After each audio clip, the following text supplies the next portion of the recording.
아이들도 그래요. 선생님 벌써 끝났어요 하면서 막 엄청 불만이 섞인 표정으로 저기 옵니다. 벌써 끝났어 하면은 마지못해서 가서 앉는데, 네, 저도 어디 다른 데 가서 이렇게 강의 들으면 똑같은 것 같습니다. 제가 좀 들으실만 하세요? 네, 아유 감사합니다. 제가 원래 좀 말이 되게 빨라요. 그래서 저희 자매가 같이 왔는데 항상 피드백을 해주는데, 항상 말이 빠르다는 피드백이 빠진 적이 없는데, 이게 이 혀가 풀리면 더 빨라져요. 근데 1교시 끝나고 혀가 다 풀려버렸거든요. 그래서 제가 최선을 다해서 날아가는 혀를 부여잡고 예, 차분하게 말씀을 좀 드리도록 하겠습니다. 이번 말씀을 준비하면서 말씀의 제목을 다시 교회학교 이렇게 한번 지어봤었어요. 왜 다시 교회학교, 여전히 교회학교인가? 이 교회학교에서 다음 세대를 길러내는 곳이 바로 이곳이기 때문에, 다음 세대 했을 때 우리에게 참 떠오르는 키워드는 희망, 꿈, 미래 이런 것들이죠. 그래서 우리가 애를 쓰고 수고해서 눈물로 뿌린 씨앗이 다음 세대에게 잘 스며들어서 그들을 통해서 또 주님께서 그분의 뜻을 이루어 가시기를 바라는 마음이 있잖아요. 그래서 다시 교회학교 이렇게 지어봤는데, 1교시에 우리가 진단을 했으니까 2교시에는 처방전을 좀 드려야 될 것 같습니다. 1교시 진단의 결과는 위암 3기 말기 판정 같이 좀 아득한 부분들도 좀 있었는데, 좀 거기에 머물러 있을 수만은 없는 거잖아요. 네, 어떤 처방들을 내릴 수 있을까? 무엇을 해야 할까? 제가 좀 돌을 맞을 각오를 하고 말씀을 좀 드려야 될 게 좀 있어요. 절대 경기 지역 장로 형님들께 부탁을 받은 건 없습니다. 오해하지 마시고, 다음 세대를 위해서 진짜 해야 될 게 이거예요. 예. 예, 아유, 돌나라는 소리가 들리는데, 예. 이것에 대해서 쉽게 이야기할 수 있는 사람은 아무도 없을 거예요. 남의 얘기라고 쉽게 말하시네 이렇게 얘기할 수 있는데, 제가 애기 몇 낳았다고요? 네, 셋은 낳았으니까 조금만 말씀드리겠습니다. 네, 그래서 오늘날 이 세대가 결혼과 출산에 대해서 갖고 있는 의견이 뭔가요? 결혼 지옥이래요. 천국 가려고 교회 왔는데 지옥 갈 수는 없으니까 결혼 안 하시는 건가 하는 생각도 들고, 네, 제가 좋아하는 박명수 죽음과 결혼은 뒤로 미룰수록 좋다고 하십니다. 그리고 민서 아빠 써져 있네요. 자기는 결혼했으면서. 예, 이게 지금 이 세대의 의견이죠. 그렇죠? 결혼과 출산은 나의 모든 가능성을 그냥 내려놓고 경력이 단절되고 나의 것을 많이 희생해야만 하는 그러한 뭔가 무덤으로 들어가는 그러한 느낌. 그래서 블라인드라고 직장인 커뮤니티가 있어요. 거기 육아계식을 5만 개를 분석해 봤더니 결혼과 출산에 대해서 부정적인 감정이 훨씬 많았다고 하는 거죠. 슬픔, 공포, 혐오, 공포 이러한 감정들이 많았다고 하는 거예요. 그에 비해서 좀 긍정적인 비율은 절반에 미치지 못하는, 결혼에 대한 긍정적인 감정 9.3%, 출산 7.3%, 육아 13.1%. 아마 육아는 이제 출산하신 분들이 있으니까 조금 더 비중이 높게 나왔던 것 같은데, 그러니까 지금 이 세대의 의견이 이렇다고 하는 것입니다. 근데 아까 우리 찬양 인도하시는 자매님께서 제일 많이 검색이 됐던 말씀이 뭐라고 했죠? 제가 깜짝 놀랐어요. 제가 준비해온 말씀이 거기 나와가지고 로마서 12장 2절에 보니까 너희는 이 세대를 본받지 말래요. 이 세대는 어떤 세대입니까? 결혼과 출산에 대해서 지극히 부정적인 세대. 그것을 무덤으로 생각하는 세대. 그러면 본받지 말려면 어떻게 해야 되는 거죠? 반대로 행동해야 되는 거 맞나요? 대답이 없으시네요. 예, 생각해 보셨으면 좋겠습니다. 제가 여기서 강요를 한다거나 어떻게 할 수 없는 부분이니까, 하나님의 선하시고 기뻐하시고 온전하신 뜻이 무엇인지 분별하라 했는데, 하나님은 기본적으로 사람을 창조하시고 이런 명령을 주셨어요. 생육하고 번성하여 땅에 충만하라고 말씀하셨네요. 두 말씀을 같이 나란히 놓고 보니까 되게 묘하네요. 네, 되게 부담이 막 되죠. 예, 제가 왜 이런 부탁을 드리냐면 아기들 사진이 나왔죠. 우리 동북교회 아이들이에요. 동북교 아이들인데 지금 오른쪽에 있는 아이가 제 막내 아들입니다. 몇 살인가요? 예, 8살입니다. 그 다음이 왼쪽에 있는 애기입니다. 몇 살이죠? 1살입니다. 몇 년 터울이 있나요? 네, 중간에 주일학교 문을 닫게 생겼습니다. 네, 이게 현실이에요. 올해 6살짜리 여자애가 하나 왔어요. 그래서 정말 다행이다라고 생각하고 있습니다. 이제 그 애가 들어오게 되면 한 명 데리고 우리 교회 주일학교 교사분들이 15명, 20명 되는데 20대 1로 특강을 하게 생겼어요. 네, 그런 상황이 좀 와 있다. 예, 그래서 아까 뒤에서 두 달 안 된 아이 잠깐 얼굴 보고 왔는데 너무 이쁘더라고요. 네, 너무 이뻐요. 그래서 부탁 좀 드리겠습니다. 네, 이것은 그냥 사이드 메뉴고 진짜 이제 처방은 지금부터 드립니다. 지금부터 드리는데 한번 생각해 주시면 좋겠다. 제가 그 여담인데 동북교회에서 통합교육과정이라는 것을 만들었어요. 제가 이제 공교육 교사다 보니 교육과정 만드는 게 제 일이에요. 그래서 우리 이 광주 동북교회의 주일학교 학생부 청년부를 하나로 통합해서 16년짜리 계획을 세우고 현재 4년째 진행을 하고 있습니다. 근데 제가 한 3년 차쯤 돼서 무슨 생각이 들었는지 아십니까? 아무리 좋은 계획과 아무리 좋은 컨텐츠와 아무리 좋은 인적 자원이 있으면 뭐하냐? 학생이 없으면 다 끝나는 거예요. 그렇지 않나요? 예, 한번 생각해 주시면 좋겠고 알파 세대를 위한 4가지 제언 들어가 보도록 하겠습니다. 첫 번째로 세계관 교육이 있습니다. 네, 아까 제가 진단할 때 말씀을 좀 드렸죠. 이 아이들은 지금 디지털 네이티브 세대다. 그리고 세속주의 세계관에 물들어가고 있다. 세속주의 세계관은 하나님 없이도 사람은 충분히 잘 살아갈 수 있다라고 하는 세계관이라 했습니다. 그래서 이러한 시대에 사실 이제 단편적인 지식만을 전수하는 것은 더 이상 이 세대에게는 의미가 없어지고 있습니다. 왜? 그건 누구한테 물어보면 돼요? 챗GPT한테 물어보면 다 나와요. 정말 잘 알려줍니다. 그래서 어떤 이런 사건이 있었어, 이런 일들이 있었어. 뭐 선악과는 누가 따먹었을까요? 이런 것이 아니라 주어진 정보를 성경적인 세계관에 입각해서 바라보고 판단할 수 있는 기준을 길러 주어야 하는데 참 말이 쉽다, 그죠? 어떻게 해야 되느냐? 이 성경은 하나의 거대한 대서사시적인 구조를 가지고 있습니다. 그래서 창조와 타락과 구속 그리고 영원한 세계로의 기환을 나타내고 있어요.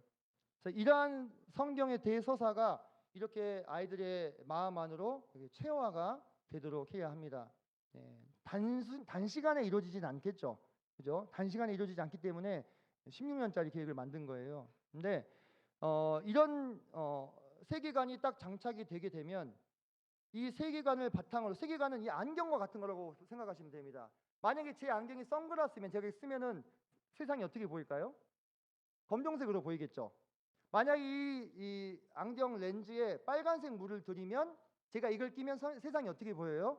빨간색으로 보이는 거예요. 세상은 그대로인데 내가 어떤 안경을 쓰냐에 따라서 색깔이 달라지는 거예요. 이게 세계관인데 우리가 이 세상의 많은 현대 문화 속의 다양한 이슈들 또 드러나는 현상들을 성경적인 렌즈를 가지고 바라볼 수 있는 힘을 길러주는 것이 세계관 교육입니다. 이 세계관 교육은요, 앞서 제가 언급했던 이런 한계를 넘어서야 돼요. 단편적인 지식을 가리키는 교육이 아니라 이 지식을 바탕으로 하나님께서 기뻐하시는 판단과 선택을 내 삶에 쌓아갈 수 있게 해주는 거예요. 세계관의 가장 결정적인 세계관을 판단하는 기준이 뭐냐면 의사결정이에요. 내가 의사결정을 어떤 기준에 따라서 내리느냐, 그걸 보면 내 세계관이 뭔지를 알 수 있어요. 단순히 현상을 관찰하고 그 관찰을 한 것을 해석해서 끝나는 게 아니라 지적 동의해서 끝나는 게 아니라 그걸 바탕으로 내가 어떤 의사결정을 내리고 있지를 보시면 우리 교사님들도 내 안에 지배적인 세계관이 뭔지 알 수 있어요. 내가 성경적인 세계관에 입각한 사람인지 아니면 세속주의 세계관이나 물질주의 세계관에 입각한 사람인지 알 수 있어요. 그게 우리 안에 혼재되어 있습니다. 뭐 내가 저도요 성경적 세계관이 100%입니다 이렇게 말할 수 있을까요? 그렇지 않아요. 왜? 현대 사회를 살았고 현대 공교육을 받았기 때문입니다. 여담인데 교육은요 절대로 가치 중립적이지 않습니다. 그렇게 생각하시는 분들이 있어요. 교육이 가치 중립적인 거다. 아니요, 절대 그렇지 않습니다. 교육은요 철저하게 가치 지향적이에요. 누가 지향하는 가치를 따라갑니까? 그 시대가 지향하는 가치를 따라가게 돼 있는 거예요. 그래서 공교육의 목표는요 그 시대에 맞추어서 크게 어려움 없이 살아갈 수 있는 보통의 인간을 길러내는 게 목표예요.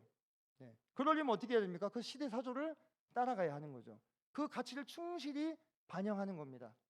맞죠? 그래서 그러한 어떤 흘러가는 이 시대는 흘러가는 강물과 같은 겁니다. 그 강물을 따라서요 어떤 한 방향으로 계속 치달아가고 있어요. 누가 의도한 방향일까요? 이 세상의 신이 누굽니까? 마귀, 사단 마귀. 공중 권세 잡은 사단 마귀가 의도하는 방향으로 이 강물처럼 흘러가고 있습니다. 호수가 아니에요. 머물러 있지 않습니다. 그러면 그 강물 안에 내가 이렇게 잠겨 있는데 내가 그냥 가만히 있으면 어떻게 됩니까? 동동동동 이렇게 떠내려가겠죠. 그죠? 이거를 역행해서 막 거슬러 올라가려면 어때요? 힘이 많이 들겠죠. 그래서 교회학교 교육도 아이들도 힘이 들어요. 왜? 세상에 다른 것들은 다 예스라고 얘기하고 있는데 우리만 노라고 얘기해야 되니까 쉽겠습니까? 어렵겠죠. 자, 그러면 조금 더 구체적으로 세계관이라는 것이 뭐예요? 세계관은 엄청 포괄적인 개념이기 때문에 오늘 다 설명을 드리기는 어렵지만 대충 이런 겁니다라고 설명을 드릴 수 있어요. 제가 지금 앞에 써놓은 이러한 질문에 어떻게 대답하나에 따라서 그 사람의 세계관이 진단이 됩니다. 신은 존재하는가? 제가 왜 하나님이라고 안 쓰고 신이라고 썼을까요?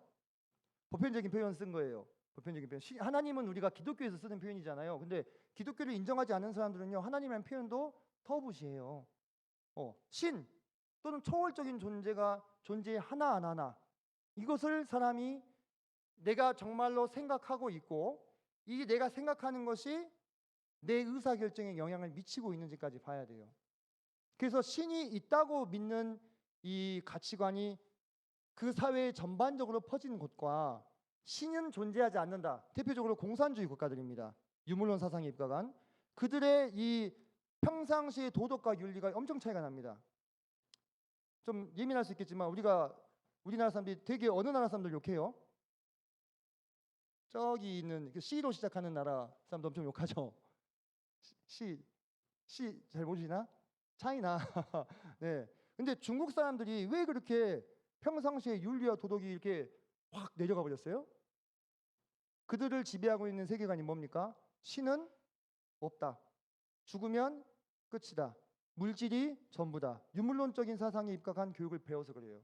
공산주의 국가잖아요. 맞죠? 보이는 게 전부예요. 그러면은 누가 안 보면 내가 비행을 저질러도 어때요? 아무 상관이 없어요. 누가 나를 심판할 거예요? 아무도 심판할 수 없겠죠. 그죠? 문화대혁명 이후에 그 중국의 찬란했던 정신 문명을 다 어떻게 했습니까? 말살시켜 버렸잖아요. 그 결과를 지금 받아들고 있는 거예요. 도저히 이게 안 되겠으니까 그래서 오히려 요즘에는 공산당에서 과거의 윤리 교육을 재현시키려고 한다는 뉴스를 본 적이 있어요. 안 되는 거예요. 사람은 뭘 생각하느냐, 신이 있느냐 없느냐 이것부터 정말 중요한 문제가 되는 것입니다. 그분이 존재한다면 어떤 존재인지, 이 세상은 어떻게 만들어졌는지, 이런 것들, 세상과 내가 만들어진 목적이 무엇인지 이런 것에 대해서 자, 얘들아 잘 봐. 신이 있어 없어? 있어요 없어요? 이렇게 대답하겠죠. 이렇게 교육하라는 얘기가 아닌 거죠. 그죠? 우리가 세계관이라고 하는 것을 파악할 때 거기에 어떤 질문들이 들어가서 이것을 분별하느냐 이걸 보셔야 돼요. 자, 그리고 타락으로 들어가게 되면 인간은 어떤 존재냐, 죄는 무엇이냐 이런 것들, 이런 질문에 대해서 기독교가 이야기하는 것과 세속주의 세계관이 이야기하는 것은 전혀 다릅니다. 우리는 죄라는 개념이 어때요? 명확하지요. 죄라는 개념이 명확합니다. 기독교는 생각보다 명확합니다. 근데 일반 세속주의 세계관에서는요 죄라는 개념이 되게 불명확해요. 죄가 시대마다 어떻게 돼요? 달라져요. 그래서 몇십 년 전만 하더라도 불륜이 뭐였어요? 불륜이 뭐였어요? 죄였어요. 지금은 죄입니까? 아니요. 형법으로 처벌하지 못합니다. 지금 민법으로 위자료는 받을 수 있지만 감옥에 보내지는 못하는 거예요. 시대가 달라지면서 뭐가 달라져요? 죄의 개념이 달라져요. 네, 달라져요. 심지어 더 나아가면은 죄라는 것은 내가 불편한 게 죄라고 생각하기도 합니다. 더 진보적인 세계관 안에서는요. 그러니까 내가 편안하고 행복한 게 뭐예요? 이게 선이에요. 나를 불편하게 하는 모든 것은 뭡니까? 악이고 죄가 되는 거예요. 그러니까 그렇게 악과 죄를 저지르는 상대방을 어떻게 할 수 있는 거예요? 해할 수 있는 겁니다. 여러분, 요즘에 정말 데이트 폭력이 많이 늘어났죠. 네, 묻지마 범죄 많이 늘어났죠. 왜 그런 행동들이, 왜 그런 현상들이 나타나게 됩니까? 세계관이 바뀌고 있는 거예요. 옛날에는 내가 진짜 성질 나고 기분 나빠도요, 상대방을 그렇게 해하면 안 된다는 생각이 훨씬 지배적인 세상이었잖아요. 그죠? 지금은 어때요? 네가 나를 그렇게 아프게 했어? 너도 한번 죽어봐. 아, 너무 끔찍해. 막 192회 난자. 저는 솔직히 잘 이해가 안 돼. 칼로 192번 찔러서 죽였대, 자기 여자친구를. 자기랑 헤어지자 했다고. 이게 어떻게 가능하지? 이게 정말 그 사람이 정말 난폭하고 잔인한 사람이어서도 맞지만 그렇게 생각이 어떻게 되는 거예요? 바뀌니까 그가 내린 의사결정을 보세요. 어떤 의사결정을 내렸나요? 정말 반인륜적인 의사결정을 내려버리잖아요. 맞죠? 그 안에서 그런 게 가능해지는 거예요. 점점 그렇게 더 어떻습니까? 열려요. 생각들이. 인간은 자유의지가 있는가? 나의 주인은 누구인가? 이 세상의 작동 원리는 무엇인가? 이런 질문 하나하나에 대해서요, 우리는 성경을 바탕으로 우리 아이들에게 가르쳐 줘야 됩니다. 이 세상에서는 뭐라고 가르칩니까? 나의 주인은 누구예요? 내 인생의 주인은 누구예요? 나죠. 내 인생의 주인은 나예요. 학교에서요, 학교 공교육 그 교과서에요, 내 인생의 주인은 나라고 이 단원명이 써져 있어요. 그대로 가르쳐야 돼요. 저는 살짝 피해가요. 이렇게 이제 바꿔서 각색해서 가르치는데 그렇게 가르치라고 되어 있어요. 근데 세속주의 세계관에서 그게 너무나 당연한 말이에요. 너무나 맞잖아요. 그죠? 너무나 당연한 말이에요. 그래서 심지어 부모도 함부로 할 수 없는 존재. 요즘에 초등학생들이 부모님도 어떻게 합니까? 신고를 많이 합니다. 왜 그렇게 된지 아세요? 학교에서 인권 교육이 강화되면서 그렇게 된 거예요. 그래서 그냥 뭐 아닌 말로 등짝 스매시 한 대 때렸다고 엄마가 저 때렸어요. 그러면 112는 어떻게 해야 됩니까? 출동해야 할 의무가 있습니다. 의무가. 그리고 선생님에게 와서 그 얘기를 하잖아요. 그러면은 선생님은 신고를 해야 될 의무가 있어요. 신고 안 하면 나중에 저도 처벌받아요.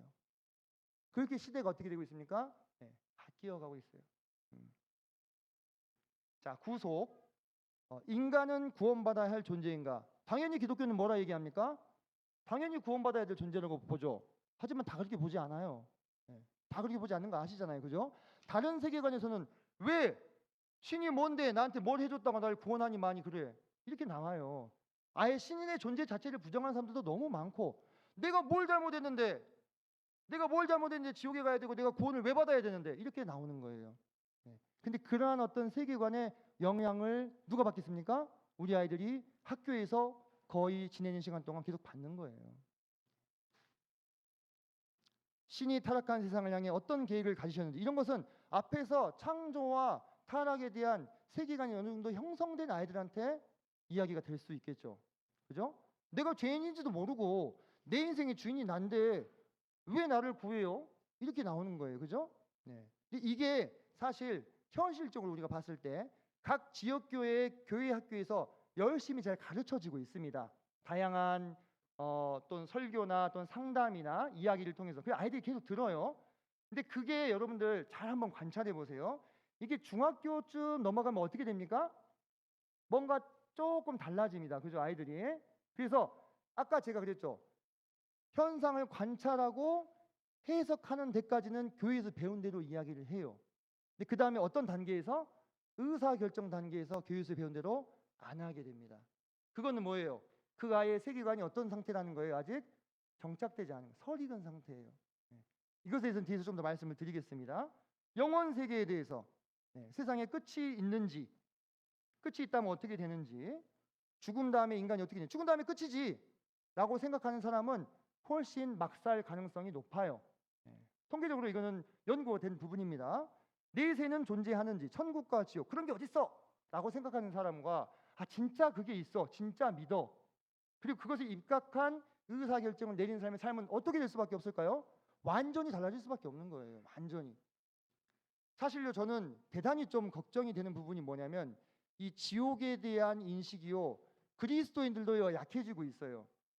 그렇기 때문에 옛날에는, 제가 자꾸 옛날 얘기해서 죄송한데, 저 어렸을 때 저희 아버님도 사역을 하셨거든요. 전심 사역을 하셨는데, 내 가족이 예수님을 못 믿고 있으면요, 그렇게 발을 동동 구르고 기도하고 한 번이라도 붙여서 일대일로 교제를 하려고 합니다. 왜? 내일 죽으면 지옥 간다는 생각이 강했어요. 지금은 어때요? 그렇지 않죠? 그렇지 않아요. 그게 물론 이 사회와 시대의 변화도 있습니다. 막 강요하고 막 이렇게 쏟아붓는다고 해서 되는 게 아니에요, 또. 그죠? 하지만 확실히 인식이 약해졌어요. 확실히. 네. 저는 저대로 자기 삶 살지 이렇게 생각을 하는 거예요. 그러다 보면 내가 믿겠지. 예. 상당히 느슨해졌죠. 네. 왜 그러느냐? 이제 천국과 지옥에 대해서 그만큼 이야기가 되지 않고 있고, 그만큼 뚜렷하게 내게 인식이 되지 않고 있는 그런 시대가 왔다고 하는 것입니다. 뒤에서 좀 더 자세하게 말씀드리겠습니다.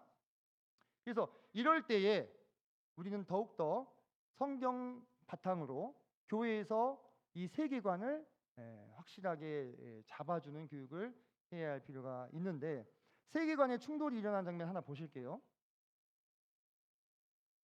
요한복음 11장 43절로 48절을 보면 성도님들 잘 아시는 사건입니다. 나사로가 부활하는 사건이에요. 나사로가 이렇게 무덤에 묻혀 있는데 예수님께서 가셔서 어떻게 해요? 나사로야 나와라 이렇게 얘기하죠. 그때 어떻게 됐습니까? 나사로가 살아났어요. 그죠? 근데 나사로가 살아난 것은 현상이죠.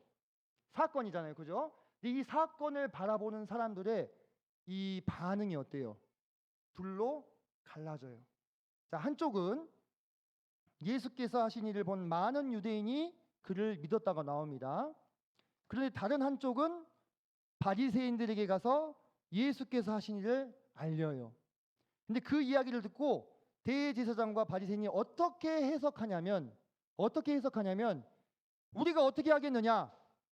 만일 그를 이대로 두면 모든 사람이 그를 믿을 것이요 로마인들이 와서 우리 땅과 민족을 빼앗아 가리라라고 얘기합니다. 근데 그 해석에 대해서 그 자리에 앉아 있는 산헤드린 공회 70명입니다. 어떻게 했다는 얘기입니까? 다 동의를 했다는 얘기예요.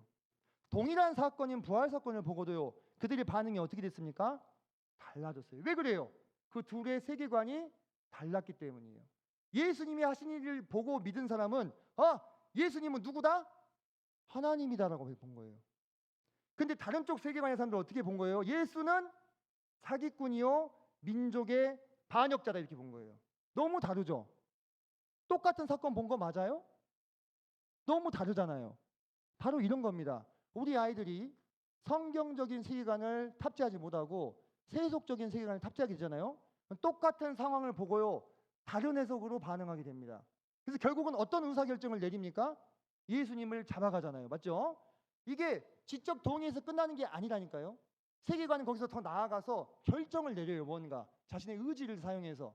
근데 이 바리새인과 사두개인들은 예수는 잡아 죽여야 되겠다, 민족 반역자다라고 해석하고 거기에 사람들을 보내잖아요. 맞죠? 여기까지 나아가는 거예요. 그러니까 우리 아이들이 예를 들면 이런 겁니다. 좀 모르겠습니다. 이 지역의 분위기를 제가 잘 모르니까 그냥 이야기하겠습니다. 편하게. 고3 수험생이 있어요. 고3 수험생이. 저 부모가 뭐라고 얘기하지 않았어요. 그리고 고3 수험생이 지금도 그런지 잘 모르겠는데 주말에 나가서 공부를 해야 되는 상황이라고 해봅시다. 일요일 날. 근데 이 아이가 마음 가운데 성경적인 세계관이 훨씬 더 우세한 아이면 하나님 앞에 나와서 예배 드리는 것과 말씀 드리는 것의 가치를 어떻게 하겠어요? 더 높이 두겠죠. 세계관 안에는 가치관이 포함이 돼요. 가치관, 윤리관, 도덕관, 정체성 이런 게 다 섞여 있는 거예요. 세계관은. 네, 맞죠? 제가 그냥 단적인 예를 드리는 겁니다. 이것이 정답이다 이렇다기보다도요. 사실 이런 반응도 약간 포스트 모더니즘적인 반응이긴 한데 어쨌든 듣는 분들의 편의를 생각해서, 근데 이 아이가 마음 가운데 세속주의 가치관이 더 세계관이 우세하면 내가 열심히 공부해가지고 좋은 대학 가야지, 가서 돈 많이 벌어가지고 출세해야지, 이런 생각을 만약에 하고서 그 의사결정을 내리게 된다면 그 아이의 마음 가운데서는 무엇이 좌우하는지 어떻게 되겠어요? 알 수 있는 거예요. 사실 쉬운 문제 아닙니다. 특히 자기 자신만으로 되는 것도 아니에요. 왜? 부모님이 뒤에서 아니 고3이 학원 가야지 여기는 왜 왔어? 이렇게 하시잖아요. 그죠?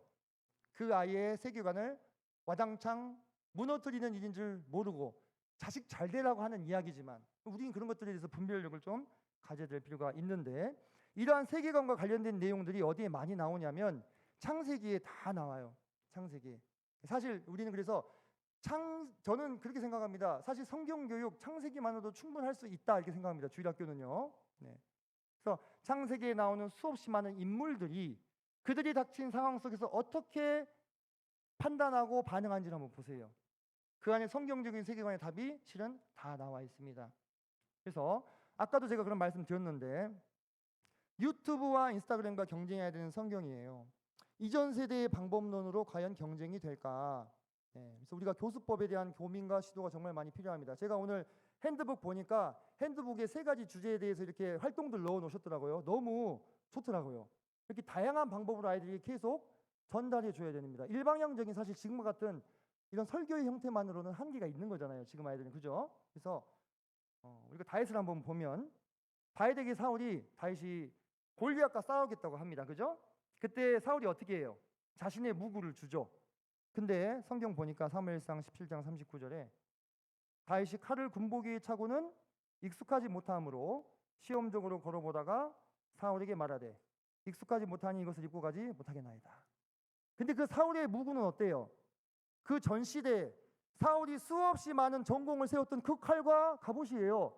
효과가 없는 것이 아니에요. 사울이 당대 이스라엘 뭐였습니까? 영웅이었어요. 그 칼로 수없이 많은 적을 베고 그 갑옷으로 수없이 많은 화살을 막았던 거예요. 그걸 누구에게 준 겁니까? 다윗에게 줬어요. 근데 다윗은 뭐라고 얘기합니까? 이거 익숙하지 못하니까 이거 가지고 가지 못하겠습니다. 그리고 그냥 맨몸으로 뭘 가지고 가요? 매끄러운 돌 5개를 골라서 물맷돌 하나 가지고 골리앗 앞에 나서는 거예요. 자, 성도님들 한번 보세요. 틱톡, 인스타그램, 유튜브 골리앗 같지 않나요? 얘네 공격 15초 공격. 15초 안에 그 시선을 빼앗아라. 15초 안에 승부를 봐라. 와, 어떻게 성경을 15초 만에 아이들에게 이렇게 눈여겨보게 합니까? 봅니까 애들이? 15초만 보죠. 그죠? 15초 안에 눈을 뺏기는 게 아니라 15초만 보고 옆으로 이렇게 비켜버리잖아요. 이 공격 감당하실 수 있겠어요? 상대가 안 되죠. 그죠? 그래서 우리는 고민이 필요해요. 정말 이 시대에 나의 물맷돌은 무엇이 되어야 할까? 앞 세대는요 설교만 들어도 2시간 3시간 무릎 꿇고 앉아서 들었습니다. 상상이 안 되시겠지만 그랬다고 그러잖아요. 그죠? 네, 저도 어렸을 때 기억이 있어요. 그래도 누구도 움직이지 않았어요. 화장실 가면 큰일 나는 줄 알았어요. 실제로 가면 혼났어요. 끝나고 아버지께서 너 말씀 시간에 왜 움직이냐고. 그래도 되던 시절이었어요. 사울의 칼과 무구였죠. 그죠? 지금 이렇게 하면 될까요? 네, 지금 이 시대에 필요한 우리 교회 학교의 물맷돌이 무엇인지 많이 고민하시고 있는 것으로 알고 있습니다. 그리고 좋은 콘텐츠와 교수법을 알고 시도하고 계시는 것으로 제가 잘 알고 있습니다. 네, 자 여기 넘어가서 자 정체성 교육, 기독교 신앙에 대한 반감과 의문을 넘어서야 한다. 자, 2번째 처방전입니다. 자, 성도님들도 이런 안타까운 뉴스들을 보셨을 것입니다. 목사가 교회 돈 20억 횡령. 대형 교회에서 수백억 대 사기가 일어나고 부자 세습, 한국 교회가 창피하다. 이런 뉴스 기사들 보실 때마다 마음이 어떠세요? 좀 뜨끔하시죠? 그죠? 네. 근데 어린 아이들이 이제 점점 커가면서 이런 뉴스를 접할 때 어떻게 될까요? 그 마음이 더 흔들릴 수 있다고 하는 것입니다. 이 지금 MZ 세대 사이에서도요 기독교 신앙은 대단히 부정적입니다. 제가 아까 말씀드렸잖아요. 부족한 사람들이 믿는 거다. 그리고 20대 90%가 무종교. 이런 시대 속에서 그 지금 자라나고 있는 아이들이 교회에 대해서 정말 신뢰할 수 있고, 교회는 원래 그런 곳이 아니야. 그렇게 비리를 저지르고 그렇게 막 돈을 떼어먹고 사기를 치는 그런 곳이 아니라 원래 교회는 정말로 하나님의 꿈이며 계획이며 그리스도의 몸이며 이 땅에 복음을 전하라고 또 하나님의 말씀을 배우라고 하나님이 우리에게 모이라고 하신 이 훌륭한 곳이야라는 이 이미지의 제고가 반드시 있어야 됩니다. 더불어서 그래서 이 진정한 기독교의 모습을 알기 위해서 대한민국이 건국될 때에 기독교가 어떤 역할들을 하였는지에 대해서 아이들에게 알려줄 필요가 있습니다. 사실 이 시대에는 모임이 아직 우리나라에 들어오지 않았던 시대죠. 그래서 이야기를 막 꺼내는데 거의 못 봤어요. 거의 못 봤는데 그게 중요한 게 아니잖아요. 그죠? 원래 이 교회는 하나님께서 사용하셔서 이 조선 땅을 변화시키고 하나님 믿는 사람들을 세우고 일제강점기 치하에서 독립을 위해서 애쓰는 이 지도자들이 대부분 기독교인들이 정말 많았습니다. 그러한 훌륭한 역사잖아요. 지금 이 시대에 정말 처참한 역사, 슬픈 역사만 보게 하는 게 아니라 그 시대의 좋은 역사들을 보게 해줘야 되는 거예요. 그게 아이들의 정체성 형성에 엄청 중요합니다. 아이들은 자기의 뿌리가 뭔지 알고 싶어 해요. 그러니까 이걸 역사 교육처럼 딱딱하게 할 것이 아니라 좋은 컨텐츠와 방법들을 활용해서 전달해줘야 될 필요가 있습니다. 아울러 우리 모임에 대해서 알려줘야 됩니다.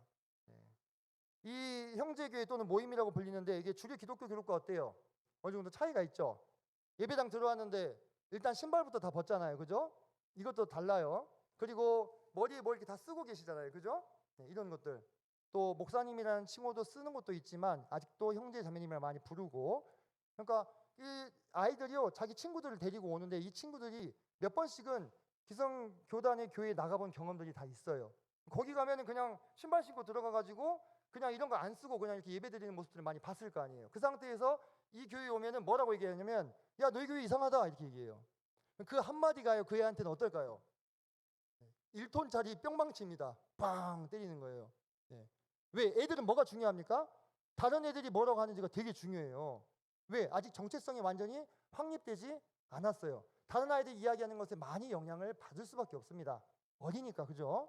그 아이들에게 우리 모임이 왜 이러한 모양으로 모이고 있고 이것이 성경에 근거했을 때 어떠한가를 알려줘야 될 필요가 있습니다. 어려서 안 된다? 아닙니다. 초등학교 중학년 이상이면 이야기를 해주실 수 있다고 저는 개인적으로 생각을 합니다. 그래서 자, 이런 부분들은 빠르게 넘어가겠습니다. 우리 모임이 어떤 정신을 가지고 모이고 있는지, 우리 모임은 어떤 특징들을 가지고 있는지, 우리 모임에 얼마나 훌륭한 기독교사의 인물들이 계시는지, 또 우리 기독교 형제자에 대해서 외부에서 어떤 평가를 하는지, 이런 평가가 되게 중요해요. 왜? 아이들은 이런 평가를 들으면서 자신의 정체성을 형성해 가는 거예요. 물론 성도님도 이런 건 있습니다. 우리가 고수하고자 하는 것이 형제교회라고 하는 이 포맷입니까? 어떻게 생각하십니까? 우리가 어떤 모이고 있는 이 모습, 이걸 우리가 고수하고자 하는 것입니까? 그건 아니잖아요. 그죠? 그 포맷, 그것을 우리가 반드시 지켜야 된다 이런 것은 아니지만, 우리가 성경 말씀을 객관적으로 보게 되었을 때 이 성경 말씀에서 말씀하고 있는 교회의 모습을 가장 근사하게 닮은 공동체가 무엇이냐, 그걸 우리가 분별하고 그 모습대로 우리가 모이고 있는 게 맞아라고 이야기해 줄 수 있어야 되는 거예요. 그 부분을 말씀을 드리는 것입니다. 자, 이거긴 다 넘어가겠습니다. 그래서 이 기독교 정체성 교육을 하는 이유는 이것입니다. 아이들이 점점 자라면서 머리가 커가고 학생이 되고 성인이 되어가는 과정에서 정말 교회를 많이 떠나는 현실이죠. 그죠? 그때가 왔을 때는요, 부모도 못 말려요. 교회 교수님도 말리지 못합니다. 그죠? 그 상황, 뭔가 내가 나의 주체적인 이 결단을 내려야 되는 시점이 찾아와요. 모든 아이들에게. 그죠? 그때 제가 아까 그랬잖아요. 성경적 세계관에 입각해서 내가 의사결정을 내리는 데까지 나아가도록 도와주는 거잖아요. 그때가 됐을 때 내가 가르치는 학생이 어른이 되었을 때 내가 이곳에 머물러서 계속 이러한 모습으로 주님을 섬겨야 되겠다는 결정을 내릴 수 있도록 그 정체성을 확고하게 해주는 거예요. 엘리야가 무서워서 도망쳤죠. 동굴에 숨었습니다. 그가 거기 있어야 될 곳이었습니까? 아니죠. 그는 북이스라엘에 있어야 됐어요. 그 엘리야에게 하나님이 뭐라고 말씀하십니까? 엘리야야, 내가 어찌하여 여기 있느냐 이렇게 물으시잖아요. 그 뭘 지금 상기시키시는 거예요? 엘리야의 정체성. 네가 왜 여기 있느냐? 넌 내가 불러서 북이스라엘에 하나님의 말씀을 전파하라고 선포한 이 선지자인데 너 여기 왜 있냐? 이 얘기예요. 우리 아이들이 나중에 커가지고 이 정체성이 제대로 확립돼 있으면 뭐 예를 들면 자기 또래 아이들과 술집에서 진탕 술을 마시고 클럽에서 뛰어놀고 있다가도 불현듯 무슨 생각이 드는 겁니까? 네가 왜 여기 있느냐? 이 질문이 가슴에서 울리게 된다는 거예요. 그걸 위해서 지금 교회학교 교육을 하는 거잖아요. 그래서 내가 있어야 될 곳이 이곳이 맞나? 네.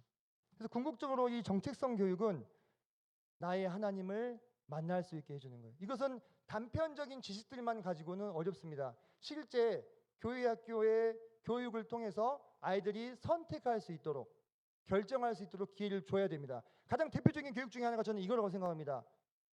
교회 헌금함에 헌금하게 하는 거. 네. 저는 제 아이들한테 봉투에 헌금을 넣어가지고 직접 손으로 집어넣게 합니다. 그게 아이들이 무슨 뜻인지 알까요? 저희 막내가 1학년이고 둘째가 2학년이에요. 첫째는 초등학교 6학년인데 걔도 아주 어렸을 때부터 이렇게 시켰습니다. 무슨 이유인지 모르지만 그냥 하는 겁니다. 네. 그러면서 기도합니다. 하나님, 우리에게 주님께 드릴 수 있도록 물질을 베풀어 주셔서 감사합니다. 저희가 받은 것으로 다시 하나님께 돌려드릴 뿐이니 기쁘게 받아주세요. 아멘 하고 넣어요. 그럼 아이가 이게 한 번, 두 번, 5번, 10번 하게 되면 어떻게 될까요? 그게 자신의 정체성으로 형성되기 시작하는 거예요. 이 의미는 나중에 알아도 돼요. 그죠? 하지만 이 아이 안에서 뭐가 자라고 있는 거예요? 실제적인 결정을 내리는 연습을 하게 해주는 거예요. 그냥 부모님이 다 갖다 집어넣어버리지 마시고, 물론 하시는 분도 있으시겠죠. 단편적인 예일 뿐입니다. 네. 이렇게 뭔가 이 교회 안에서 그 아이의 정체성을 형성하는 데 필요한 구체적인 활동들을 결부시켜 주세요. 그리고 교회 학교에서 그런 부분들을 요청하실 필요도 있습니다. 제가 현실을 모르고 그냥 입 바른 얘기하는 거 아닙니다. 교회 학교 안에서 핸드폰을 사용하는 문제라든지 또는 교회 학교 모이는 시간에 학원이나 보충 수업을 가는 것이라든지 이런 부분들에 대해서 교회적인 논의가 필요합니다. 사실 이것은 개개인의 교회 학교 교사의 역량으로서는 쉽지 않은 부분이겠죠. 하지만 이런 맥락 가운데 설명이 이루어져야 돼요. 그런 행동 하나하나가 별거 아닌 것 같지만 그것이 이 아이의 세계관과 정체성을 이루는데 기여하고 있습니다. 나중에 집토끼 다 잃어버리고 산으로 방생하시기 싫으면 지금 우리가 작지만 행동을 해야 합니다라는 설득과 또 디스커션이 필요합니다. 토론이 실제로 현실을 너무 배제하고 또 얘기하면 설득력이 없잖아요. 그죠? 네. 세 번째, 공동체 교육입니다. 고립과 파편화를 넘어서는 따뜻한 연결망. 아까 우리 알파 세대 진단할 때 개인주의 더 심화되고 이제 사람 필요 없어요. 틀림없이 이 아이들이 어른됐을 때는 로봇이 나옵니다. 지금은 AI 챗봇 수준이지만 신체를 가진 로봇이 나오게 돼 있어요. 며칠 전에 뉴스 봤습니다. 저기 테슬라에서 로봇 공개한 거 보셨어요? 춤추는 거? 기가 막히더라고요. 정말 깜짝 놀랐습니다. 발레를 춰요. 제법 춤선이 나와요. 네. 중국에서는 지금 한 2년 내로 실용화된 로봇을 지금 출시하려고 하는데 가격이 2천만 원. 생각보다 비싸지 않죠? 중형차 한 대. 만약에 그 로봇을 사다 두면 우리 집에 있는 집안일을 다 해줄 수 있다면 투자할만 하잖아요. 그게 점점 어때요? 들어오는 거예요. 지금 로봇 청소기는 많이 있으시죠? 그거 다 들어온 거예요. 전에 그런 게 어디 있었어요? 이 아이들이 그러면은 이 아이의 정서적인 케어, 상담을 다 전담해줄 로봇이 저기 있을 거라고요. 뭐하러 사람 만나요? 사람 만나서 서로 부대끼면서 인간관계의 어려움을 겪을 필요가 있겠어요? 그들의 입장에서 그럴 필요가 없다는 거죠. 그게 계속 강화가 되면 이 아이는 계속 그냥 그쪽으로 흘러가게 된다고 하는 것입니다. 지금 이 시대는요, 모든 공동체가 사실상 정말 많이 무너져 있습니다. 가족 공동체, 학교 공동체, 마을, 지역 공동체가 다 무너져 있는 상태입니다. 그래서 좀 다른 모양으로 막 이렇게 진화했어요. 뭐 맘카페라든지 이런 식으로 이제 다른 형태로 막 진화가 돼요. 그래서 갈라치기, 극한 경쟁, 비교, 우월, 열등, 온갖 줄세우기로 얼룩져 있습니다. 이거 보셨죠? 저는 깜짝 놀랐습니다. 특별반도 있더라고요. 7세 고시를 위해서. 근데 이게 어때요? 이게 장사가 돼요.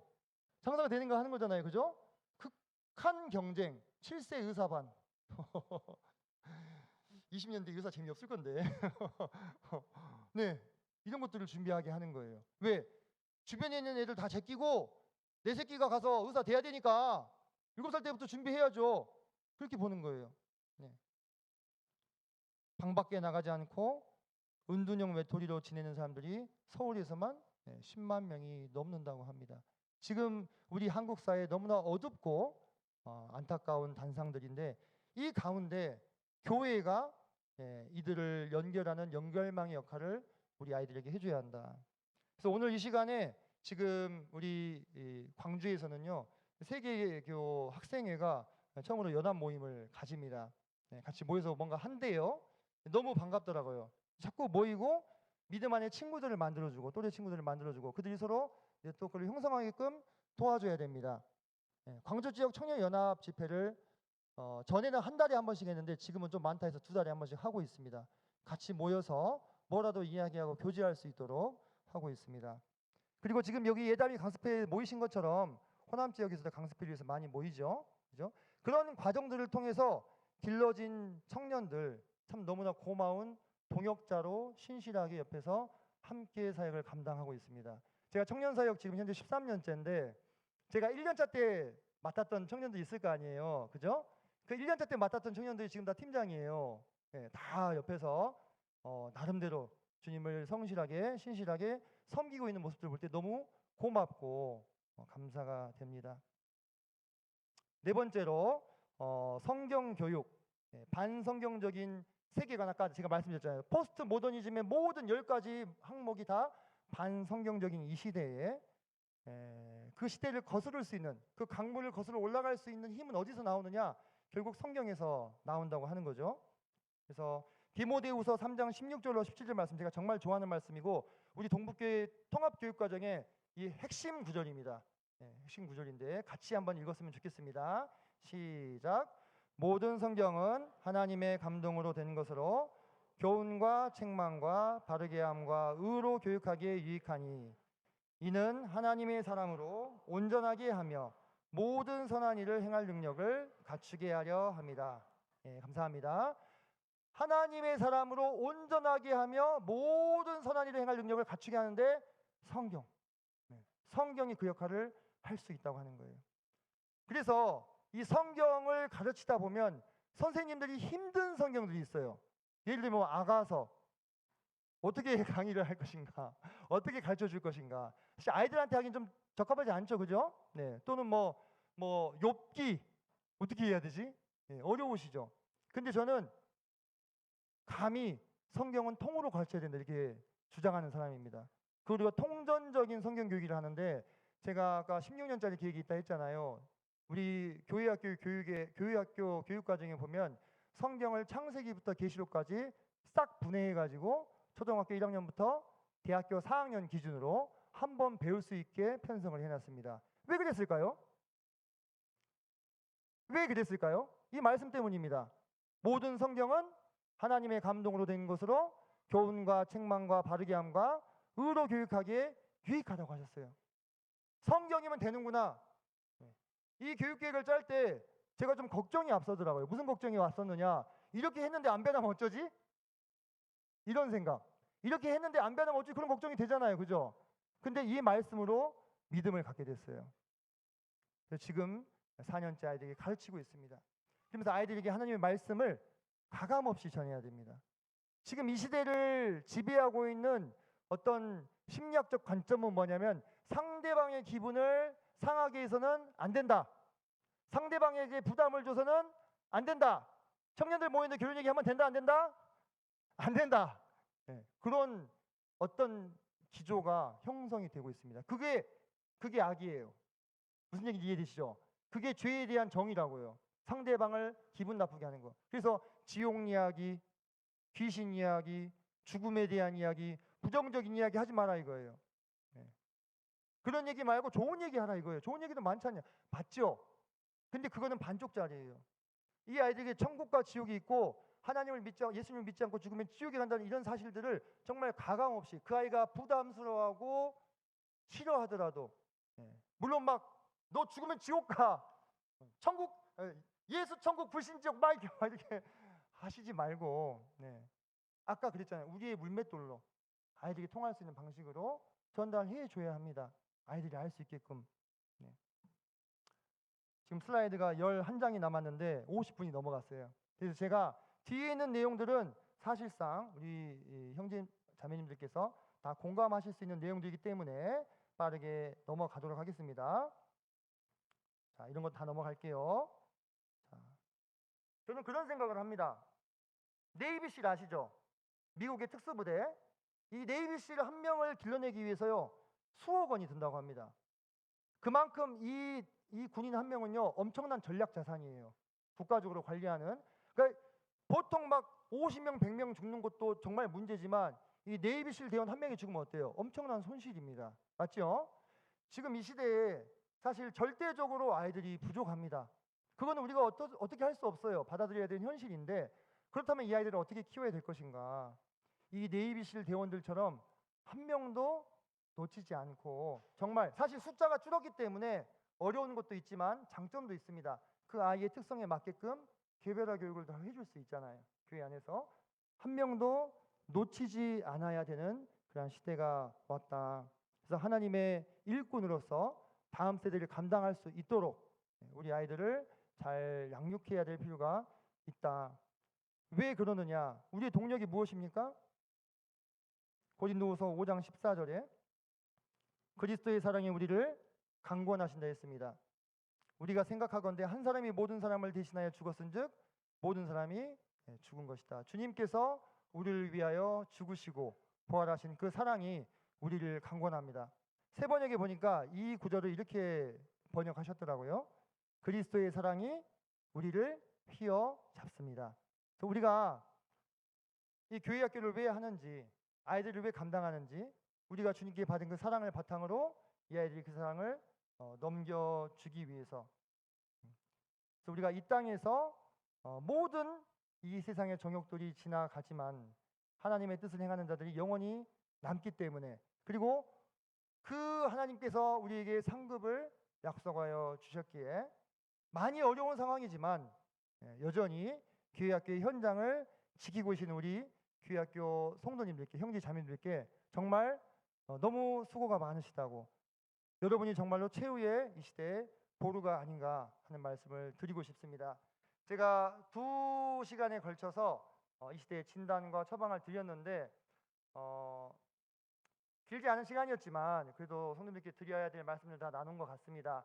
각 지역교회에서 너무나 애쓰시고 계신데 정말 주님 오시는 그날까지 이 대오를 이탈하지 마시고 끝까지 함께 해주시고, 그래서 교회학교의 다음 세대를 정말로 다른 세대가 아니라 하나님께서 기뻐하시는 정말 새벽 이슬 같은 세대로 함께 키워나갔으면 좋겠습니다. 이상으로 말씀 마치겠습니다. 감사합니다.